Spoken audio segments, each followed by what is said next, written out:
everybody, Matt here from Matt's Movies, Music and More, and my special guest Andrew, welcoming you to this special episode of What Did You Think? Special?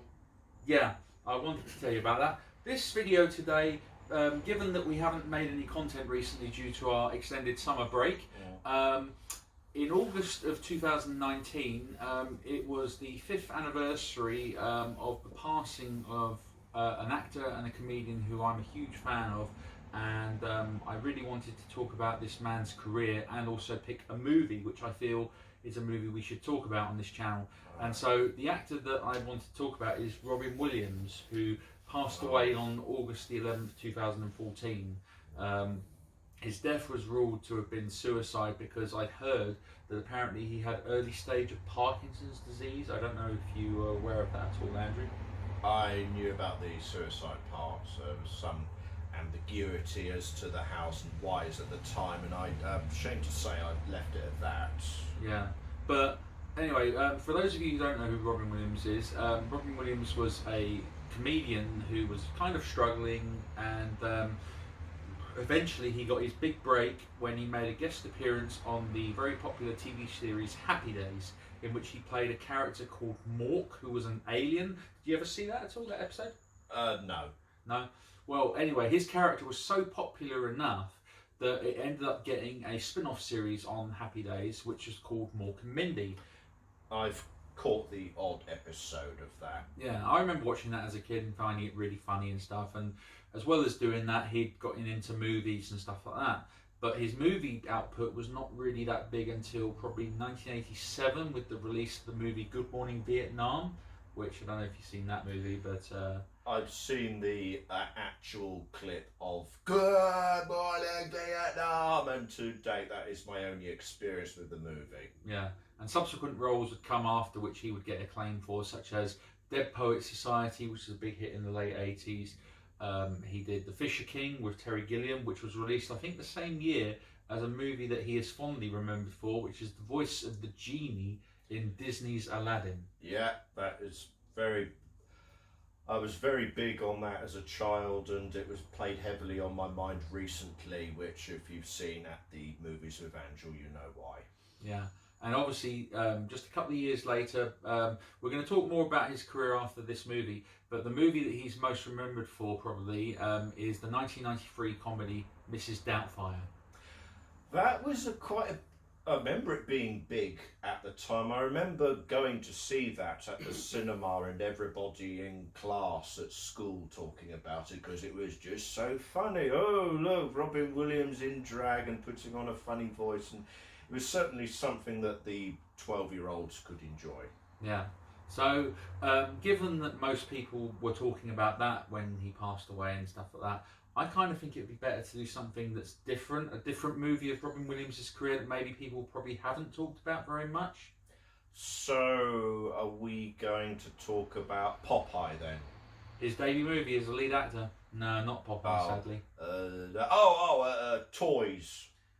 I've never seen that movie. I've always wanted to, but no, I've never seen that. Oh, I don't know if you're missing out or not.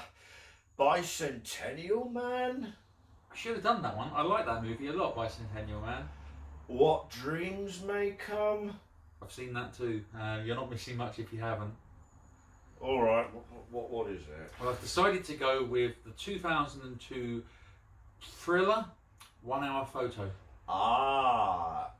Okay, yeah, that is an interesting one when you think about what Robin Williams and what you associate him with. It's not something like this. No. So we'll do my little intro quickly, which is that 1 Hour Photo was directed by Mark Romanek, and it stars Robin Williams, Connie Nielsen, Michael Vartan, Clark Gregg, Gary Cole, and Eric LaSalle. So, 1 Hour Photo. Had you seen it before I suggested it? No, I'm pretty sure that either at the time or sometime afterwards I saw the poster and the trailer like everyone else and was a little perturbed and taken aback by, a new Robin Williams movie. Oh, he's not funny. Actually, he's playing a psychopath. Can he actually do this? I don't know. That might have influenced me to steer clear of it at the time. Well, given that a year before this he had done the Chris Nolan remake Insomnia, which he played a serial killer, I think, in that movie as well. So it looked like his career, he was trying to branch away from the comedic roles and play more serious roles. That was a very funny phase that I do remember at the time being quite, well, not funny haha, but funny weird. But yeah, 1 hour photo. I remember seeing this in my local video store at the time, and I rented it straight away. And you know, we'll get into my opinion about it after we've discussed the plot of this movie and what you can remember. Also, I remember a couple of friends at college not mocking it, but kind of making fun of it purely because it references Neon Genesis Evangelion. Something you'd never think Robin the Genie say Evangelion, and yeah, here we are. Yeah, it's not the funniest pop culture thing to be associated with Robin Williams, because we found out sometime later that he had a daughter named Zelda. Yeah, and he deliberately named her after the Legend of Zelda. So hey, the more you know. Yes. But the plot, the summary to try and sum this up. Robin Williams is Seymour Parish. Cy Parish. Yeah, known as Cy. It wasn't Parish. Cy the camera guy. Cy the camera guy. He works at the local Save Mart supermarket, where people go to have their films developed, and within an hour do you get your or whenever you get your films back. And do bear in mind, this is before digital really took off. I think they even make a note of this, because this was what, 2002. So I was thinking of going digital. Oh no, don't do that, I'll be out of a job. So children, hard as this is to believe, there was a time when you would go somewhere to have your photos developed into physical copies, and this is what his job does, and he takes great pride in his work. He takes particular pride in his regular customers, the Yorkin family. Nina, the mother, and there's the father, Will Yorkin, and especially their son, their young son, Jake Yorkin. Takes great pride in getting their photos and developing them and giving them back, and being very precise and very detailed, and making sure they're the best they can possibly be. And he sees them regularly, and he says, you know what, I feel like Uncle Cy sometimes, which is, oh, well, that's nice. But we soon discover that he takes a bit too much pride in his work when he calls a technician, purely because the photos are like 1 micromillimeter wrong. It's like, you called me up here for this, and he gets quite agitated, angry about it. It's a great deal, god damn it. And when he goes home, we find out he's quite a lonely, sad person. A very, very lonely and sad person. In fact, his walls and rooms are white, and the only bit of colour is a whole wall where he's made copies over the past decade, over the years, of the Yorkin family. They're taking pride in the baby pictures and all that. Oh, look at this wonderful, loving, seemingly loving family. I wish I was part of that family. And we, as the film goes on, we see how far he will go in his obsession to be Uncle Cy with this wonderful family. And what will happen when he discovers that they're not as wonderful and loving and perfect as he's built them up in his head. And how will he react to this? It's a thought thinker, isn't it, this one? What do you think of Robin Williams' appearance in this movie, with the bleach blonde hair and glasses, and you know, he looks very expressionless the way he is. It is very deliberate. What struck me as soon as the movie started is that how much of a deliberate psychological thriller and calculated this is. I in particular with regards to, well, firstly, I feel something should be said about his appearance. Like you say, he's very bleached blonde and spectacles and white clothing, etc. His Save Market blue vest, obviously, but is and the opening scene of the movie is it's one of those things where they skip forward in time to him being arrested and taking a photo of him at the police station before we have the interview, sitting down like, so why did you do it, and then flashback. That with the physical appearance and his demeanour and his very blank expression, first off, like, oh, we're in good hands here. Robin Williams is actually trying with this. But also it's meant to deliberately paint a picture of he's a psychopath. He must be evil and perverted and wrong and deranged and nasty. So it sets that up so that the rest of the movie can go on to say, well, it's not quite as morally black and white as that. Did you notice as well the colours that are used in scenes? So Save Mart is very white, and I think his apartment is very dark. Sterile. Yeah, so it's a very colourful movie in different areas of the film. So it's like the Yorkin family is sort of very homely, colourful. The Save Mart, obviously just very neutral white, hence why there's a scene that comes up later, a dream sequence, which kind of comes out of nowhere. Yeah, is it worth saying now that this film did kind of lull me into a false sense of security with the score is unsettling, but it's quiet, and it's a very slow, deliberate, methodical, slow burn, creepy film. So I was kind of lying back in my chair a bit watching this, and then, like you say, we'll probably explain plot-wise, but it does lead up to a dream sequence where he's standing in a corridor and then suddenly his eyes are red and, oh my God, blood is gusting! That was a shock out of nowhere, that comes. And that was like, what? Yeah. And then you had, like, obviously, as you said earlier in the film, which is that he sees the Yorkins as the perfect family, and that's what you see. But the thing is that I don't think he's ever met Will Yorkin. He's only ever seen him in pictures, and then there's this one moment where he's like, excuse me, but you're Will Yorkin. He's like, yeah, that's me. He's like, how do you know me? He's like, well, I'm Si, I'm the photo guy. And he's like, oh yeah, Si, Jake mentioned you. And it's kind of like, as soon as he starts talking to him, you kind of get the feeling and the vibe from Will that he just wants to go. He just wants to be left alone, you know. And with good reason.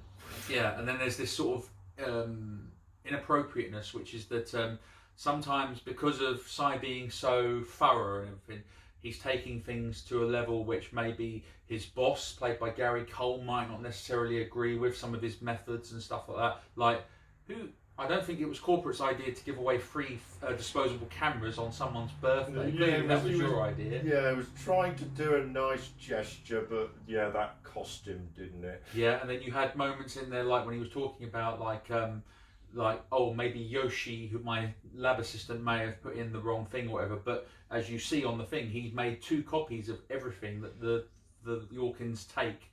So he's making a copy for them and a copy for himself.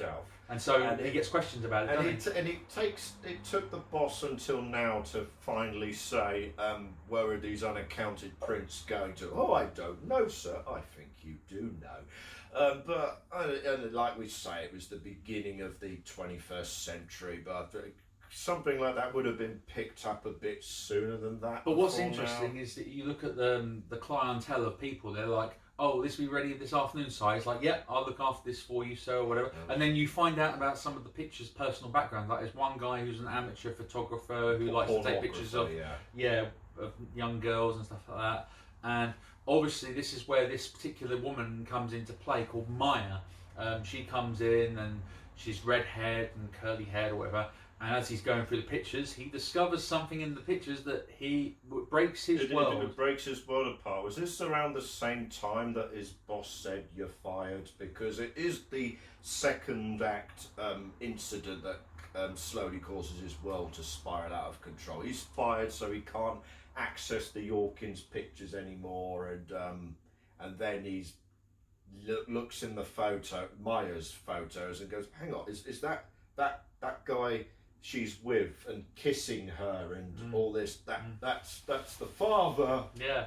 And then there's one bit. So how telling is it that we'll find out at the end that he starts crying and weeping? He does it on the floor, but he also does it on in the supermarket on a child's bed. But what do you think of the one bit which makes it very uncomfortable because you don't know what's going on, but clearly it's him messing, and that is he goes to the Save Mart store. I know we're giving away a lot of the plot here.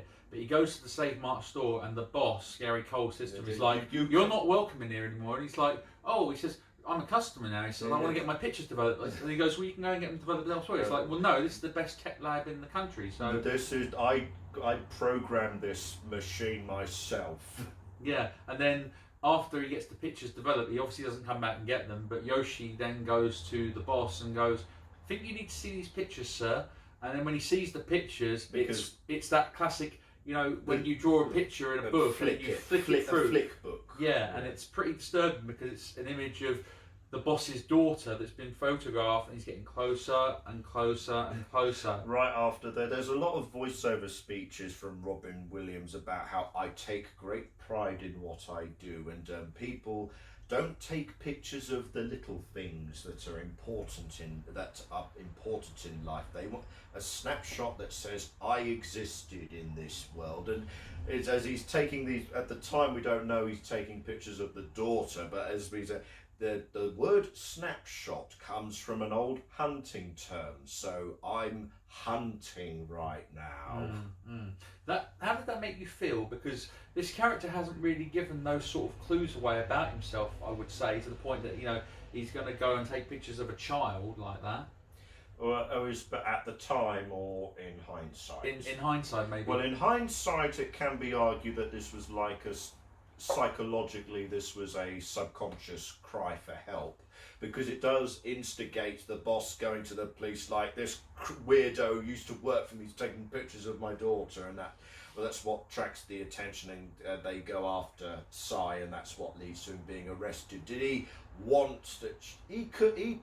He had to have known, taking those pictures, that the police would get onto him. That's what I'm wondering. So was it done on purpose? A cry for help? Yeah. Because of what he's about to do. Yeah, because obviously you've got the two detectives, Van der Zee, played by Eric LaSalle, and Outerbridge, played by Clark Gregg. And you just sort of think, well, why would you do this and get the police involved in this situation now that you've been fired and you've lost your job? And now he's doing research to try and find out where the Yorkins are and stuff, you know, the Yorkin husband, so that he can go and give him a piece of his mind, in a way. Especially after his plan of slipping in a photo of the affair in the family's new delivery. There's going to be an argument about this, surely, and he hangs outside the house and it just looks like a normal family dinner. Because there's a lot of things there, isn't there, that he does. And then he goes, what the hell is wrong with these people? And that's what leads to the second plan. But that did make me think, it wouldn't necessarily, if there was going to be an argument, it wouldn't necessarily be at the dinner table, or am I missing something here? But there are a few things that he's done in the movie that he deliberately done to get close to the Yorkins, such as he's noticed that Nina, played by Connie Nielsen, that she's got this book, so he's gone out and bought exactly the same book. Oh, I'm reading this book too, isn't that a coincidence? And then didn't he go to like what they call like a thrift market in wherever he lives, and just went through a bunch of photos and bought a random picture that he says is his mum. That's my mum, which is quite poignant and tragic when you find out what is about his parentage at the end of the movie. That's a very deliberate act. Yeah. Idealised, romantic. This is my mother, isn't she a wonderful, beautiful person? Yeah. But you sort of, is it deliberately done? Do you think, this movie, that you watch it and you feel so much sympathy for Cy? As the film goes on, yes, it's all Robin Williams's facial expressions and his performance and this sort of tender, fragile heart beneath his obviously very disturbed. He's very regimented. He's built up. He's perfect at his job, and he's built up this vision, as we said, of this perfect family, and we find out right at the end why he wants everything to be precise and just so and clean and perfect. Yeah. But this film clearly now would suffer now through dating, as you said at the beginning, which is that this sort of photo development doesn't really exist anymore. Nobody develops photos anymore. No, so this film is kind of dated because of it. Mind you, once upon a time people would say nobody buys vinyl records anymore, but even then I think it's a very dedicated mindset of older people like you and me that would think to get photos developed now. Yeah. Having said that, I do just store them on my computer like everyone else. Yeah, because I mean, obviously, the one thing that this shows is obviously that whatever photos you got developed, other people would see them, and if they didn't agree with your morals or attitudes, like with the pornographer and stuff like that, or you might be taking pictures of stuff that you shouldn't. Well, doesn't Robin Williams say something like, if it's something to do with animals or something really degrading, then I report them. Otherwise, it's not under law to report it. Yeah. So overall, what did you think of 1 Hour Photo? That it was a lot better than I expected it to be, basically. I mean, I expected a decent performance out of Robin Williams, but like we said, there was this phase of him playing psychopaths, and I didn't know how I would take it, either in a sense of, oh, that's the genie from Aladdin, I don't want him to be stalking a family, or how good could he be, really? And seeing this kind of reaffirmed my admiration for him as an actor, not just a comedy actor, but and yeah, with the directing and the cinematography and everything, it's a very precise and very well executed portrait of a I hesitate to call him a psychopath, because the whole point is he is ultimately a sympathetic figure.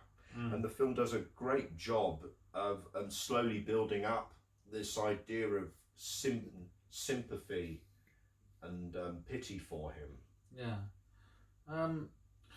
I suppose we're going to go on to his career in a minute, but I'll just quickly wrap up and say that I think this movie is probably the best acted movie that he's done, because when I've watched it, I mean, yes, I know it's him by his voice and stuff like that, but it's like sometimes you watch a movie and then you just know, oh, I'm watching a movie, and that, oh, it's John Travolta. I don't care what his character name is called in this movie. You see the actor. Yeah, you see him as the character, Cy. That you don't know who he is. You don't know anything about his background. You just know about what he's dealing with in the now. So we don't know anything about Cy's background. Hence why when he goes and buys that photo that he claims is his mum, it's like that's from out of the blue. So I think that that's a great performance, and I go on record in saying that it's the best performance that Robin Williams has given in his career. I know that he won an Oscar for his supporting role in Good Will Hunting with Ben Affleck and Matt Damon. I think he got nominated in like Spirit Awards and other things for 1 Hour Photo, but sadly, because the movie wasn't a huge big budget movie, it didn't make any waves at Oscars or anything like that at all, which is a shame. Yeah, it did seem to come and go at the time. Yeah, because I mean, even when it came out in the UK, I don't recall it getting a theatrical release. It may have done, but I know when it came out on DVD, it was one of those movies that when you talked about it with people were like, did you see that movie with Robin Williams where he plays a weird character? This is what people were talking about, and I got friendly with a lot of people that sort of said, that's my favourite Robin Williams movie, and for me it is. Even though I could argue with Mrs. Doubtfire as well being a great movie too. Yeah. But as we said, we talked about 1 Hour Photo. So really, what are your memories of other Robin Williams movies that you like personally? Well, I would say I don't know if it's my all-time favourite Disney movie, but I would certainly say that my favourite childhood Disney movie was Aladdin. Okay. People like you and me were very, very fortunate to grow up in the Disney renaissance of the 90s, watching these as children. And it's an obvious thing to say, but Robin Williams as the genie, that was... We think about celebrity voices in cartoons all the time now, but back in 1992, 93, this was a big deal. Yeah. He was part of that. And isn't it weird though that looking back at Aladdin, the voice of the genie, that Disney, who weren't the huge mega company that they are now, Robin Williams, they asked him to do the voice of the genie for the second Aladdin movie, which is called The Return of Jafar, but because of Robin's wage demand for the role, they passed on it and cast a different actor to do the voice. Homer Simpson. Really? Dan Castellaneta, Homer Simpson, Oh, yes. wow. And clearly they learned that The Return of Jafar, which was going to be a theatrical movie, ended up being a straight to VHS film. So then by the time the third one came along, which was Aladdin and the King of Thieves, Yes. they decided to get Robin Williams back by paying him what he would demand. And sadly, I think that kind of knocked the Aladdin franchise to straight to video, you know. Because that wasn't theatrical, I don't think. No, I got the impression that Return of Jafar and King of Thieves were like the pilot episode and the series conclusion for the TV series. Yeah. And that was how they were conceived. Yeah. So which definitely shows in budget terms, and I didn't know that it was Return to Jafar conceived as theatrical, because it does strike me as a I think TV it was, cartoon but it looked pilot. like it ended up being decided as being a straight-to-video thing. Yeah, and it started a whole sorry chapter of Disney history. Well, that's the funny thing, is that did you know in 1992 that as well as doing Aladdin and also doing toys, did you know he also did the voice in Fern Gully, The Last Rainforest, which was this 20th Century Fox animated film, which was very eco-environmental type movie. I do now that you've brought it up, but I think I've only ever seen Fern Gully once. But yeah, there was a very... This and Captain Planet, it felt like in the early 90s there was a very conscious save the environment. Yes. Frosted in your face. And did we learn anything from it? Clearly not. No. But other movies that Robin Williams did that I think could easily be mentioned is his performance in Hook, which a lot of people always have very hit and miss feelings about. I was never a huge fan of Hook, but it looks great, but I was never a huge fan of the movie. Yeah, I remember enjoying it as a kid and going along with the consensus that it's a bit rubbish, and then looking at it now, especially with other Peter Pan movies, like, oh, it's actually all right for what it is. And again, Robin Williams is a big part of that, as this grown up who's forgotten to be Peter Pan, and he becomes Peter Pan again. He does kind of so. Other people have said that he's better as the depressed grown up Mr. Pan, that when he becomes Peter Pan again, it's like, oh no, can you go back to being middle-aged and depressed, please? It's sort of true, but I also hear that Michael Jackson really, really wanted that part, so please be grateful. It could have been a lot worse.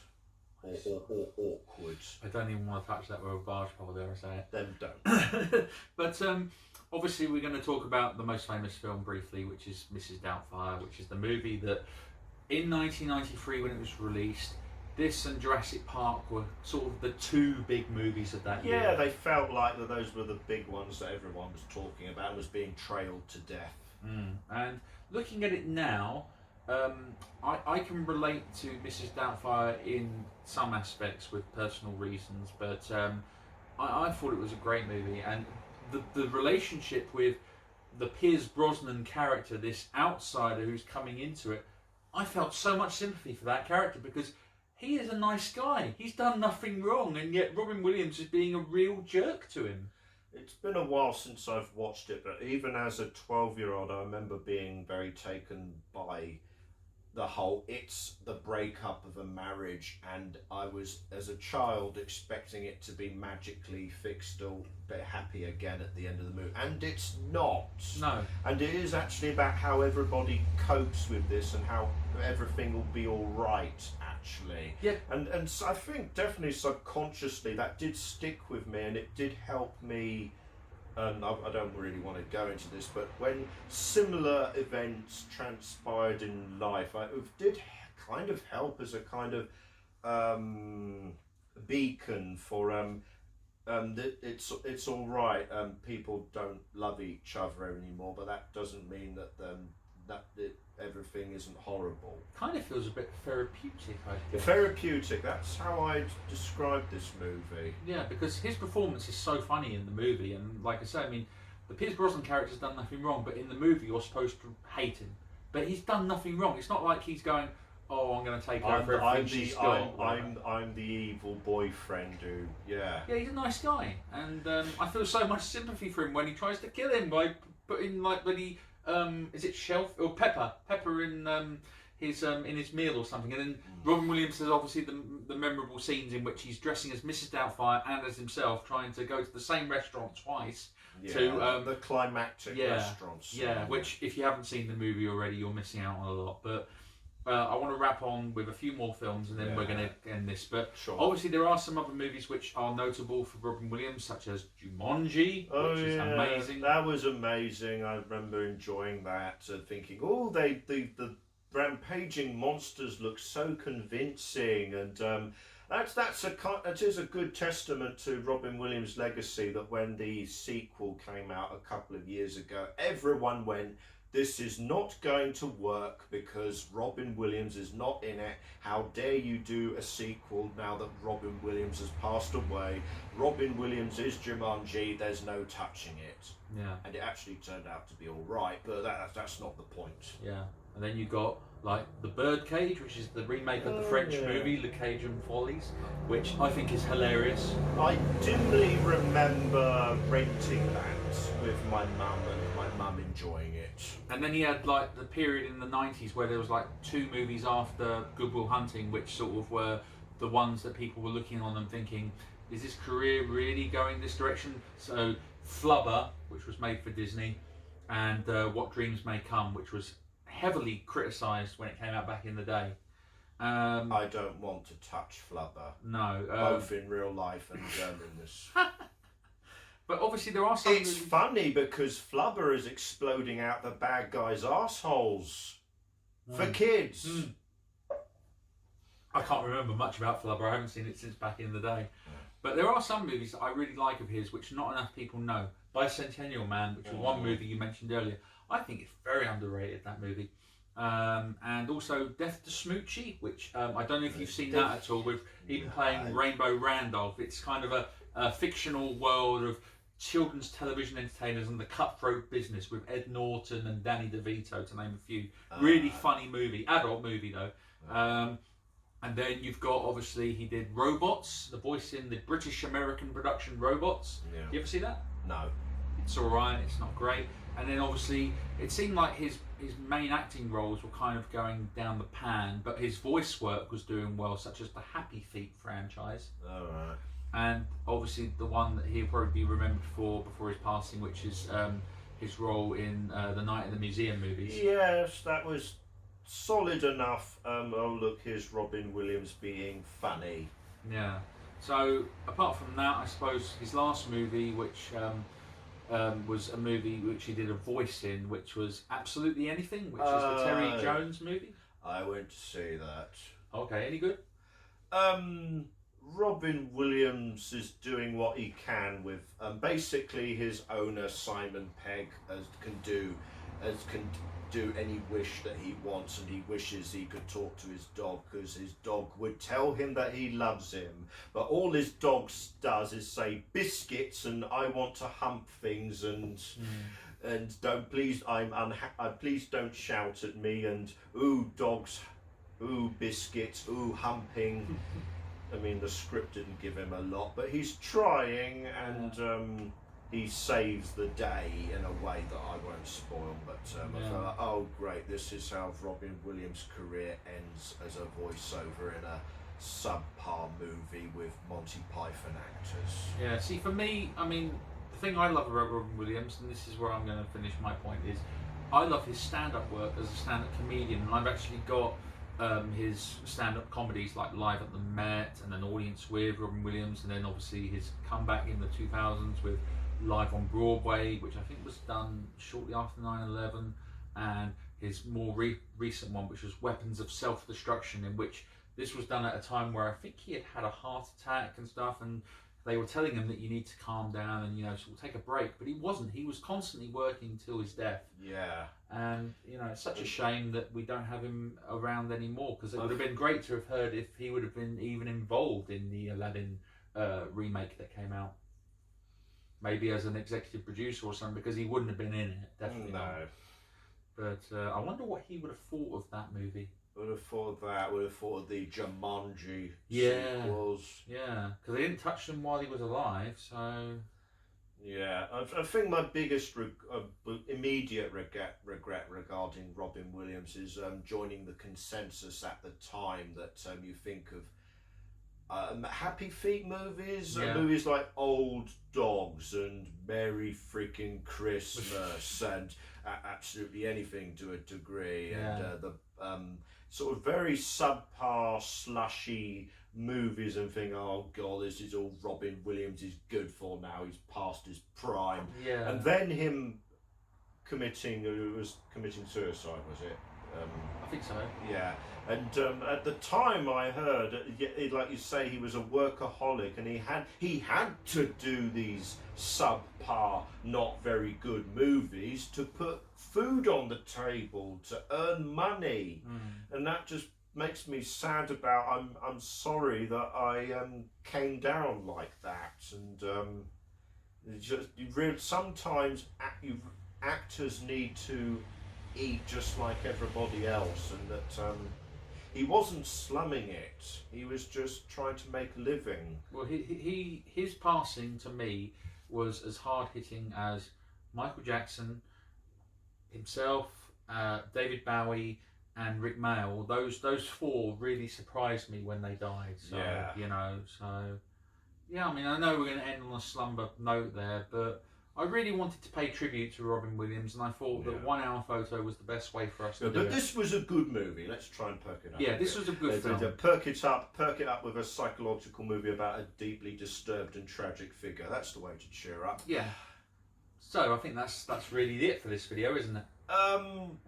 Just to say, if you've passed on 1 hour photo like me, do give it a try. You might be pleasantly surprised at what an accomplished performer Robin Williams could actually be without putting on funny voices and everything you associate with him. So, thank you for watching this video today. Have you guys checked out 1 hour photo? If you have, great. Give us some comments. Tell us what you think. Do you agree with us? Do you disagree? It's open for us really to find out what you guys want to hear. What is your favourite Robin Williams movie? Did it affect you like it affected me? Did it affect like Andrew? But don't forget to check out our other videos on what did you think. We've got some other great shows coming up. We've got Andrew's series At the Movies with Andrew on the channel. We have my own solo videos. So thank you very much everybody. All the best to you. And do you want to say a final sentence? My eyes, they're bleeding. Oh my god. Thank you very much everybody. All I could think of. Peace. Bye bye.